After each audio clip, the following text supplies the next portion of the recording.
You mentioned quitting. Did you quit? Were you not playing music at all during Yeah, those few I quit. years?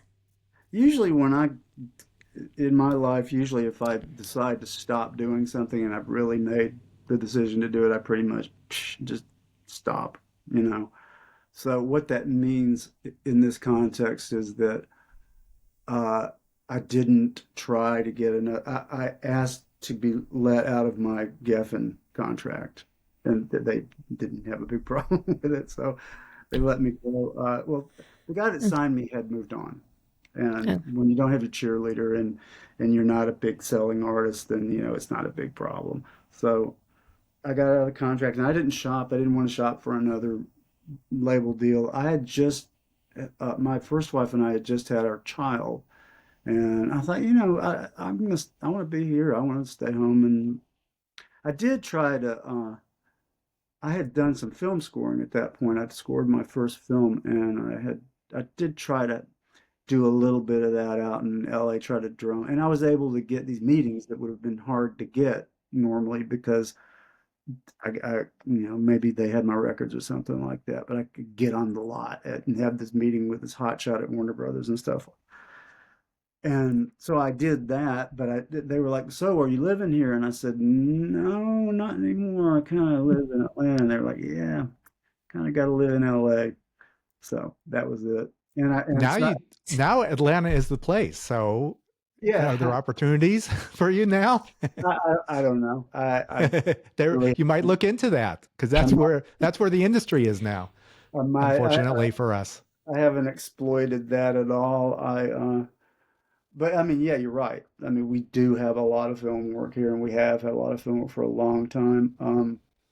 But yeah, I mean, I got my hands full with this new record, so I, yeah. I Yeah. I did not know what a daunting task it would be to do all the background stuff that I'm doing for it. So, I don't mean like this. This is fun. I'm talking about where I actually have to physically enter information into 17 different databases. It's like, okay. And each one has a slightly different interface that's just not very good. It's a lot different now than Mhm. yeah. Okay, so you quit that now to be like a John Lennon house husband, or were you doing other things, or what was the what, I started my own business.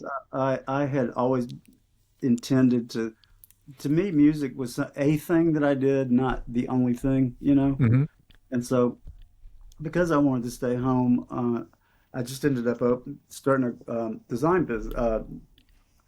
a design and consulting business at the time, actually, that morphed into a web development business, which is what I've done now for decades, since Oh there was wow. a web to develop for. I have been on the scene with clients and whatnot. So yeah, that's what I did, and I was really and still really happy with it.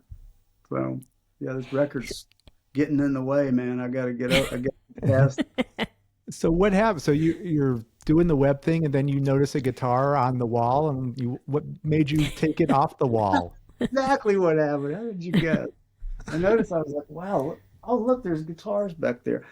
No, I mean, I always meant to do it. I never quit writing. I kept on writing and kept, putzing around with stuff. And uh, I think what made me decide it was time, besides my ticking biological clock, was, and I had always had people after social media, uh, after the rise of social media, more and more people would find me and go, "Oh, you ever going to make another record? You ever going to do this? Blah blah blah."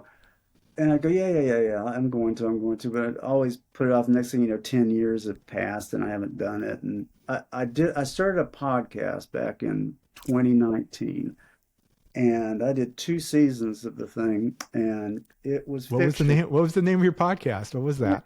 Dazzled Dudes, and it's fiction. It's a story that about these morons in a fictional town in middle Georgia in the 70s that try to start a glam rock band.